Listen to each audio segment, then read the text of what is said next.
ನಿಮ್ಮದು ಬಹಳ ದೊಡ್ಡ ಮಾತು ಮಾವ. ಅವರು ಕೂಡ ನಿಮ್ಮೆಲ್ಲರ ಹಾಗೆ ಮನುಷ್ಯರು ತಾನೆ.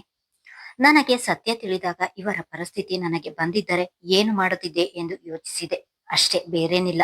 ಆದ್ರೆ ಇಲ್ಲಿ ನಿಮ್ಮ ಮಗನದೇ ದೊಡ್ಡ ವ್ಯಕ್ತಿತ್ವ. ನನಗಾಗಿ ನನ್ನ ಬದುಕು ಚೆನ್ನಾಗಿರಲಿ ಎಂದು ಯೋಚಿಸಿ ಇಷ್ಟು ದಿನ ನಿಮ್ಮೆಲ್ಲರಿಂದ ದೂರಾಗಿ ಎಲ್ಲೋ ಒಂದು ಕಡೆ ಒಂಟಿಯಾಗಿ ಬದುಕುತ್ತಿದ್ದಾರೆ ಎಂದಳು. ಅವನಿಗೆ ನೀನು ಮಾಡಿರುವ ಉಪಕಾರಕ್ಕೆ ಬೆಲೆ ಕಟ್ಟಲು ಸಾಧ್ಯವೇ? ಅದಕ್ಕೆ ನಿನ್ನ ಋಣದ ಹೊರೆಯನ್ನು ಸ್ವಲ್ಪ ಕಡಿಮೆ ಮಾಡಿಕೊಳ್ಳಲು ನೋಡಿದ್ದಾನೆ ಎಂದರು. ಮಾವ, ಹಾಗಾದ್ರೆ ನಿಮ್ಮ ಮಗ ಹೇಗಿದ್ದಾರೆ? ಹಾಗೆ ನೀವು ಅವರನ್ನು ಒಪ್ಪಿಕೊಳ್ಳುತ್ತೀರಾ ಅಲ್ವಾ ಎಂದಳು. ಇಷ್ಟು ದಿನ ಗಂಡು ಎಂದು ತಿಳಿದಿದ್ದೆ, ಅಥವಾ ಅವನು ಹೆಣ್ಣಾಗಿದ್ದಿದ್ದರೆ ಒಂದು ಮನೆಗೆ ಮದುವೆ ಮಾಡಿ ಕಳಿಸುತ್ತಿದ್ದೆ. ಈಗ ಅವನು ಎಂದವರು ಮಗನ ಕಡೆಗೆ ನೋಡಿದರು. ತಂದೆಯ ನೋಟವನ್ನು ಎದುರಿಸಲು ಆಗದೆ ತಲೆ ತಗ್ಗಿಸಿ ನಿಂತನು ನವನೀತ್. ಮತ್ತೆ ಮಾತು ಮುಂದುವರೆಸಿದ ರಾಮಚಂದ್ರರು, ಅವನಿಗೆ ಜನ್ಮ ನೀಡಿರುವುದು ನಾವಲ್ಲವ ಸಾಕ್ಷಿ. ಜನ್ಮ ನೀಡಿದ ನಾವೇ ಅವನನ್ನು ತಿರಸ್ಕಾರದಿಂದ ನೋಡಿದ್ರೆ ಈ ಸಮಾಜ ಸುಮ್ಮನಿರುತ್ತಾ ಹೇಳು? ಇಲ್ಲಮ್ಮ, ಅವನು ಹೇಗಿದ್ದರೂ ನನ್ನ ಮಗ ಅಷ್ಟೇ. ನನ್ನ ದೇಹದಲ್ಲಿ ಕೊನೆ ಉಸಿರು ಇರುವವರೆಗೂ ಅವನನ್ನು ಕಣ್ಣಿನ ರೆಪ್ಪೆಯ ಹಾಗೆ ನೋಡಿಕೊಳ್ಳುತ್ತೇನೆ ಎನ್ನುತ್ತಿದ್ದ ಹಾಗೆ ಹಿಂದೆ ನಿಂತಿದ್ದವನು ಬಂದು ತನ್ನ ತಂದೆಯನ್ನು ಬಿಗಿದಪ್ಪಿ ಜೋರಾಗಿ ಅಳಲು ಶುರು ಮಾಡಿದನು. ಅವನ ಬೆನ್ನು ದಡವಿ ಮಗನಿಗೆ ಸಮಾಧಾನ ಮಾಡಿದರು. ಇಷ್ಟರವರೆಗೂ ದುಃಖಿಸುತ್ತಾ ಸೋಫಾ ಮೇಲೆ ಕುಳಿತಿದ್ದ ಲಲಿತಾ ಅವರು ಸಾಕ್ಷಿಯ ಮಾತು ಕೇಳಿ ಅವಳ ಜೊತೆ ಮಾತನಾಡಬೇಕು ಎಂದು ಪ್ರಯಾಸದಲ್ಲಿ ಅವಳ ಬಳಿ ಬಂದು ಅವಳ ಎದುರಿಗೆ ನಿಂತವರು, ನನ್ನ ಮಗನ ಸಾವಿಗೆ ನೀನೇ ಕಾರಣ. ನಿನ್ನಿಂದಲೇ ನನ್ನ ಮಗ ಸತ್ತಿದ್ದು, ನಿನ್ನಿಂದಲೇ ನನ್ನ ಮನೆ ಕತ್ತಲಾವರಿಸಿತು, ನಿನ್ನಿಂದಲೇ ಎಲ್ಲವೂ ಆಗಿದ್ದು ಎಂದು ನಿನ್ನನ್ನು ನಿಂದಿಸುತ್ತಲೇ ಬಂದೆ ಸಾಕ್ಷಿ. ನಾನು ಪ್ರತಿ ಬಾರಿ ನಿನ್ನನ್ನು ನಿಂದಿಸಿದಾಗಲೆಲ್ಲ ಮೌನವಾಗಿರುತ್ತಿದ್ದಲ್ಲ. ಆಗ್ಲಾದ್ರೂ ನಿಮ್ಮ ಮಗನಿಂದ ಹಾಳಾಗಿದ್ದು ನನ್ನ ಜೀವನ ಎಂದು ಒಂದೇ ಒಂದು ಮಾತು ಹೇಳ್ಬಾರ್ದಿತ್ತ ಸಾಕ್ಷಿ? ಆಗ್ಲೂ ಏನೂ ಹೇಳದೆ ಎಲ್ಲವನ್ನು ಮುಚ್ಚಿಟ್ಟೆಯಲ್ಲ. ನೀನು ಯಾಕಿಷ್ಟು ಒಳ್ಳೆಯವಳಾದೆ? ನನ್ನ ಹಾಗೆ ಯಾಕೆ ಕೆಟ್ಟವಳಾಗಲಿಲ್ಲ? ಈಗಲೂ ಹಾಗೆ ಮೌನವಾಗಬೇಡ, ಹೇಳು ಸಾಕ್ಷಿ, ಯಾಕೆ ನೀನೊಬ್ಬಳೇ ಒಳ್ಳೆಯವಳಾದೆ ಎಂದು ಕೂಗಿದವರು, ನನ್ನಂತಹ ಪಾಪಿಯನ್ನು ಕ್ಷಮಿಸುತ್ತೀಯ ಎಂದು ಅವಳ ಕಾಲ ಬಳಿ ಕುಸಿದು ಕುಳಿತರು. ಅತ್ತೆ, ಇದೇನು ಮಾಡ್ತಿದ್ದೀರಾ ಎಂದವಳು ತಟ್ಟನೆ ಹಿಂದೆ ಸರಿದು ಕೆಳಬಾಗಿ ಅವರನ್ನು ಮೇಲೆ ಏಳಿಸಿದಳು. ನನ್ನನ್ನು ಕ್ಷಮಿಸ್ತೀಯ ಅಲ್ವಾ ಸಾಕ್ಷಿ? ನಿಜವಾಗಿಯೂ ನಿನಗೆ ನನ್ನ ಮೇಲೆ ಕೋಪ ಇಲ್ವಾ? ಇಲ್ಲ, ನಾನು ನನ್ನ ಮಗನಿಗೆ ಬರೀ ಜನ್ಮ ನೀಡಿದೆ, ಆದ್ರೆ ನೀನು ಜೀವನವನ್ನೇ ನೀಡಿದೀಯ. ನಿನ್ನ ಕಾಲು ಹಿಡಿದು ಕ್ಷಮೆ ಕೇಳುವುದರಲ್ಲಿ ತಪ್ಪಿಲ್ಲ ಎಂದರು. ಅತ್ತೆ, ನೀವು ದೊಡ್ಡವರು, ಹೀಗೆಲ್ಲ ಮಾತಾಡಬಾರ್ದು ಎಂದಳು ಸಾಕ್ಷಿ.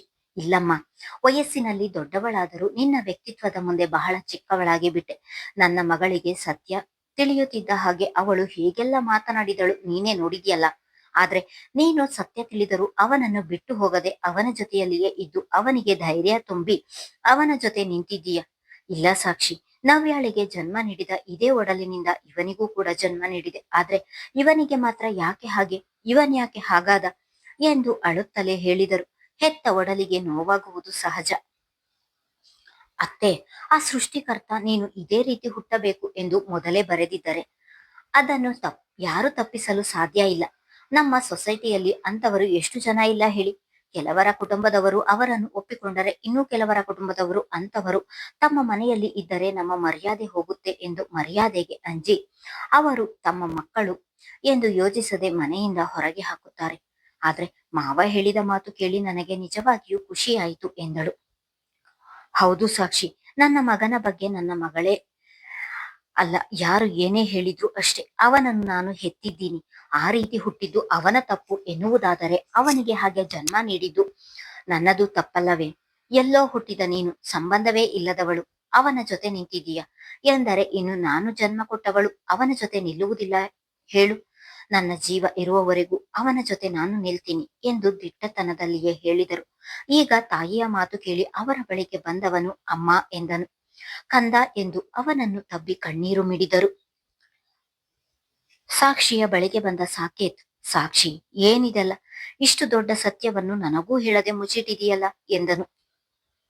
ಅಣ್ಣ, ನಿನಗೆ ಸತ್ಯ ಹೇಳಿದ್ದಿದ್ದರೆ ನೀನು ಏನು ಮಾಡ್ತಿದ್ದೆ? ಕೂಡಲೇ ಆ ಮನೆಯಿಂದ ನನ್ನನ್ನು ಕರೆದುಕೊಂಡು ಬರುತ್ತಿದ್ದೆ. ಆಗ ಜನ ಏನು ಹೇಳುತ್ತಿದ್ದರು ಹೇಳು? ಇವಳ ಗಂಡ ಇಂಥವನಂತೆ ಎಂದು ತಲೆಗೊಂದು ಮಾತನಾಡುತ್ತಿದ್ದರು. ಸತ್ಯ ಹೇಳಿ ಎಲ್ಲರಿಗೂ ನೋವು ನೀಡಲು ನನಗೆ ಇಷ್ಟ ಆಗ್ಲಿಲ್ಲ. ಅಲ್ಲದೆ ಇಷ್ಟು ದಿನ ಗಂಡು ಎಂದು ಈ ಸಮಾಜದಲ್ಲಿ ಬದುಕಿದ ವ್ಯಕ್ತಿಯನ್ನು ಎಲ್ಲರ ಎದುರಿಗೆ ಚಿಕ್ಕವರನ್ನಾಗಿ ಮಾಡಲು ನನಗೆ ಇಷ್ಟ ಇರಲಿಲ್ಲ. ಅದಕ್ಕೆ ಅವರ ಪರಿಸ್ಥಿತಿಯನ್ನು ಅರ್ಥ ಮಾಡಿಕೊಂಡು ಅವರ ಜೊತೆ ನಿಂತೆ ಎಂದಳು. ಸಾಕ್ಷಿ, ಇಷ್ಟು ದಿನ ತಂಗಿ ಎಂದರೆ ಬರೀ ಪ್ರೀತಿ ಇತ್ತು. ಆದರೆ ಈಗ ನನ್ನ ತಂಗಿ ಮಾಡಿದ ಕೆಲಸದಿಂದ ನಿನ್ನ ಬಗ್ಗೆ ತುಂಬಾ ಹೆಮ್ಮೆ ಇದೆ. ನಿನ್ನ ಜೀವನ ಹಾಳಾಗುವುದನ್ನು ಲೆಕ್ಕಿಸದೆ ಎಲ್ಲಾ ನೋವನ್ನು ನಿನ್ನಲ್ಲಿ ಬಚ್ಚಿಟ್ಟು ಇನ್ನೊಬ್ಬ ವ್ಯಕ್ತಿಯ ಬಗ್ಗೆ ಯೋಚಿಸಿ ಅವರ ಜೊತೆ ನಿಂತಿದ್ದೀಯಲ್ಲ, ನಿಜವಾಗಿಯೂ ನೀನು ದೊಡ್ಡವಳು. ಎಷ್ಟು ಜನರಿಗೆ ಈ ಆಲೋಚನೆ ಬರುವುದು ನೀನೇ ಹೇಳು ಎಂದನು ಖುಷಿಯಿಂದ. ಹೇಮಾಳಿಗೆ ಸಾಕ್ಷಿ ಎಂದರೆ ಅಸಡ್ಡೆ, ಸಾಕ್ಷಿ ಎಂದರೆ ತಾತ್ಸಾರ. ಅವಳಿಗೆ ಏನಾದ್ರೂ ಒಳ್ಳೆಯದಾಗುತ್ತೆ ಎಂದರೆ ಇವಳಲ್ಲಿ ಹೊಟ್ಟೆ ಉರಿ ಶುರುವಾಗುತ್ತಿತ್ತು. ಆದ್ರೆ ಮೊದಲ ಬಾರಿಗೆ ಹೇಮಾಳಿಗೆ ಸಾಕ್ಷಿಯ ಗುಣ ಹಿಡಿಸಿತು. ತನ್ನ ಗಂಡಸಲ್ಲ ಎಂದು ತಿಳಿದಿದ್ದರೂ ಕೂಡ ಅವನನ್ನು ಬಿಟ್ಟು ಬರದೆ ಅವನ ಜೊತೆಯಲ್ಲಿಯೇ ಇದ್ದವಳ ಬಗ್ಗೆ ಹೆಮ್ಮೆ ಎನಿಸಿತು. ಸಾಕ್ಷಿಯ ಜಾಗದಲ್ಲಿ ತನ್ನನ್ನು ಕಲ್ಪಿಸಿಕೊಂಡಳು. ಇಲ್ಲ, ಸಾಕ್ಷಿಯಷ್ಟು ತಾಳ್ಮೆ ನನ್ನಲ್ಲಿ ಖಂಡಿತ ಇಲ್ಲ. ನಾನೇನಾದ್ರೂ ಅವಳ ಜಾಗದಲ್ಲಿ ಇದ್ದಿದ್ದರೆ ಸತ್ಯ ಕೇಳಿದ ಮರುಕ್ಷಣವೇ ಮನೆಯಲ್ಲೇ ರಣರಂಗ ಮಾಡಿ ವಿಷಯವನ್ನು ಬೀದಿ ರಂಪ ಮಾಡಿ ಆ ಮನೆಯಿಂದ ಹೊರ ಬರುತ್ತಿದ್ದೆ. ಆದ್ರೆ ಸಾಕ್ಷಿ ವಿಷಯ ಹೊರಗೆ ಬರದೇ ಇರುವ ಹಾಗೆ ನೋಡಿಕೊಂಡಿದ್ದಾಳೆ. ಅವನು ಸತ್ತಿದ್ದಾನೆ ಎಂದು ತಿಳಿದ ಮೇಲಾದ್ರೂ ಅವಳು ಎಲ್ಲರಿಗೂ ಸತ್ಯ ಹೇಳಬಹುದಿತ್ತು. ಆದ್ರೆ ಆಗಲೂ ಕೂಡ ನವನೀತನ ಮರ್ಯಾದೆ ಉಳಿಸುವುದಕ್ಕೋಸ್ಕರ ಯಾರ ಮುಂದೆಯೂ ಬಿಟ್ಟು ಕೊಡದೆ ಜೀವನ ಮಾಡಿದ್ದಾಳೆ ಎಂದುಕೊಂಡವಳ ಕಣ್ಣಿನಿಂದ ನೀರು ಇಳಿದಿದ್ದವು. ಸಾಕ್ಷಿ ಎಂದು ಬಂದ ಧ್ವನಿಯೆಡೆಗೆ ತಿರುಗಿದರೆ ಸಾಕ್ಷಿಗೆ ಅಚ್ಚರಿ ಕಾದಿತ್ತು. ಇಷ್ಟು ದಿನವೂ ಒಂದೇ ಒಂದು ಬಾರಿ ತನ್ನ ಜೊತೆ ಮಾತನಾಡದ ವೈದೇಹಿ ಅವರು ಇಂದು ಅವಳನ್ನು ಬಾಯಿ ತುಂಬ ಸಾಕ್ಷಿ ಎಂದು ಕರೆದಿದ್ದರು. ಅದೇ ಅಚ್ಚರಿಯಲ್ಲಿ ಅವರೆಡೆಗೆ ನೋಡುತ್ತಾ ಉಳಿದಳು. ಸಾಕ್ಷಿಯ ಬಳಿಗೆ ಬಂದು ಅವಳ ಎದುರು ನಿಂತವರು, ಸಾಕ್ಷಿ, ನಿನ್ನ ಜಾಗದಲ್ಲಿ ಬೇರೆ ಯಾವ ಹೆಣ್ಣಿದ್ದರೂ ಕೂಡ ತನಗೆ ಮೋಸ ಮಾಡಿ ಮದುವೆ ಮಾಡಿಕೊಂಡಿದ್ದಾರೆ ಎನ್ನುವ ವಿಷಯವನ್ನು ಇಟ್ಟುಕೊಂಡು ಸ್ಟೇಷನ್ಗೆ ಹೋಗಿ ಕಂಪ್ಲೇಂಟ್ ಕೊಟ್ಟು ತನಗಾದ ಅನ್ಯಾಯಕ್ಕೆ ನ್ಯಾಯ ಕೇಳುತ್ತಿದ್ದಳು. ಆದ್ರೆ ನೀನು ಸತ್ಯ ತಿಳಿದಿದ್ದರೂ ಕೂಡ ಆ ಹುಡುಗನಿಗೆ ನೀನೇ ಧೈರ್ಯ ಹೇಳಿಕೊಂಡು ಅವನ ಜೊತೆ ನಿಂತಿದ್ದೀಯ. ನಿನ್ನ ಈ ಗುಣಕ್ಕೆ ಏನು ಹೇಳುವುದು ಎಂದು ನನಗೆ ತಿಳಿಯುತ್ತಿಲ್ಲ. ಇಷ್ಟು ದಿನ ನಾನು ನಿನ್ನ ಒಳ್ಳೆಯತನವನ್ನು ಅರ್ಥ ಮಾಡಿಕೊಳ್ಳಲಿಲ್ಲ. ನನ್ನ ಮಗ ಒಬ್ಬ ವಿಧವೆಯನ್ನು ಮದುವೆಯಾಗುತ್ತಿದ್ದಾನಲ್ಲ ಎಂದು ಮದುವೆಗೆ ಒಪ್ಪದೆ ಹಠ ಮಾಡುತ್ತಿದ್ದೆ. ಆನಂತರ ನನ್ನ ಮಗನಿಗೋಸ್ಕರ ಮಾತ್ರ ನಿನ್ನನ್ನು ನನ್ನ ಮನೆಯ ಸೊಸೆ ಮಾಡಿಕೊಳ್ಳಲು ಒಪ್ಪಿಕೊಂಡೆ. ಆದ್ರೆ ನನ್ನ ಮನದಲ್ಲಿ ಆ ಬೇಸರ ಅಂತೂ ಖಂಡಿತ ಇತ್ತು. ಅದನ್ನು ಅವರ ಮುಂದೆ ಹೇಳಲು ಆಗದೆ ಬಿಡಲು ಆಗದೆ ಒಳಗೊಳಗೆ ನಾನೇ ನೋವು ಅನುಭವಿಸುತ್ತಿದ್ದೆ. ಆದ್ರೆ ಇವತ್ತು ನಿನ್ನ ಗುಣ ತಿಳಿದು ನಾನೇ ಮನಸ್ಪೂರ್ವಕವಾಗಿ ನೀನು ನನ್ನ ಮನೆ ಸೊಸೆ ಎಂದು ಒಪ್ಪಿಕೊಳ್ಳುತ್ತಿದ್ದೇನೆ. ಇವತ್ತಿಗೆ ನನ್ನ ಮನದಲ್ಲಿದ್ದ ದುಗುಡ ಚಿಂತೆ ಎಲ್ಲವೂ ಮಾಯವಾಗಿದೆ ಎಂದವರು ಸಾಕ್ಷಿಯ ಕೆನ್ನೆ ಹಿಡಿದು ಆದಷ್ಟು ಬೇಗ ನನ್ನ ಮನೆಗೆ ಸೊಸೆಯಾಗಿ ಬಂದು ಬಿಡು ಎಂದರು. ಅನುರಾಗ್, ಗುರುರಾಜ್ ಇಬ್ಬರು ತಾವು ನೋಡುತ್ತಿರುವುದು ಕನಸಲ್ಲ ತಾನೆ ಎಂದು ಬಿಟ್ಟ ಕಣ್ಣು ಬಿಟ್ಟ ಹಾಗೆ ನೋಡುತ್ತಾ ಉಳಿದರು. ವೈದೇಹಿ ಅವರ ಬದಲಾದ ಇಂದಿನ ಮಾತುಗಳು ಅವರಲ್ಲಿಯೇ ಅಚ್ಚರಿಯನ್ನುಂಟು ಮಾಡುತ್ತಿದ್ದವು. ಅನುರಾಗನಿಗಂತೂ ತಾಯಿಯ ಮಾತು ಕೇಳಿ ಒಳಗೊಳಗೆ ಖುಷಿ ಆವರಿಸಿತು. ಇಷ್ಟರವರೆಗೂ ಅವರು ಮಾತನಾಡುವುದನ್ನು ಮೌನವಾಗಿ ನೋಡುತ್ತಿದ್ದವಳು, ಕ್ಷಮಿಸಿ, ನಿಮ್ಮ ಮಗನನ್ನು ನಾನು ಮದುವೆಯಾಗಲು ಸಾಧ್ಯವಿಲ್ಲ ಎಂದು ಬಿಟ್ಟಳು. ಅವಳ ಮಾತು ಕೇಳಿ ಅನುರಾಗಿಗೆ ಸಿಡಿಲೆರಗಿದಂತಾಯಿತು. ಎಲ್ಲರೂ ಆಶ್ಚರ್ಯದಲ್ಲಿ ಸಾಕ್ಷಿಯನ್ನೇ ನೋಡುತ್ತಾ ನಿಂತರು.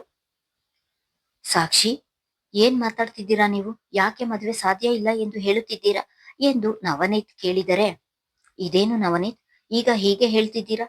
ನಾನು ನನ್ನ ಕೊನೆ ಉಸಿರಿರುವವರೆಗೂ ನಿಮ್ಮ ಜೊತೆ ಇರ್ತೀನಿ ಎಂದು ಮಾತು ಕೊಟ್ಟಿದ್ದೇನೆ. ಈಗ ನೀವು ಬದುಕಿದ್ದೀರಾ, ಮತ್ತೆ ಹೇಗೆ ನಾನು ಇನ್ನೊಬ್ಬರನ್ನು ಮದುವೆಯಾಗಲು ಸಾಧ್ಯ? ನಾನು ಯಾರನ್ನು ಮದುವೆಯಾಗುವುದಿಲ್ಲ ಎಂದಳು. ನೋಡಿ ಸಾಕ್ಷಿ, ಆಗ ಸತ್ಯ ಯಾರಿಗೂ ತಿಳಿದಿರಲಿಲ್ಲ. ಈಗ ಎಲ್ಲರಿಗೂ ಸತ್ಯ ತಿಳಿದಿದೆ. ನನ್ನ ಅಪ್ಪ ಅಮ್ಮನೇ ನನ್ನನ್ನು ಒಪ್ಪಿದ್ದಾರೆ.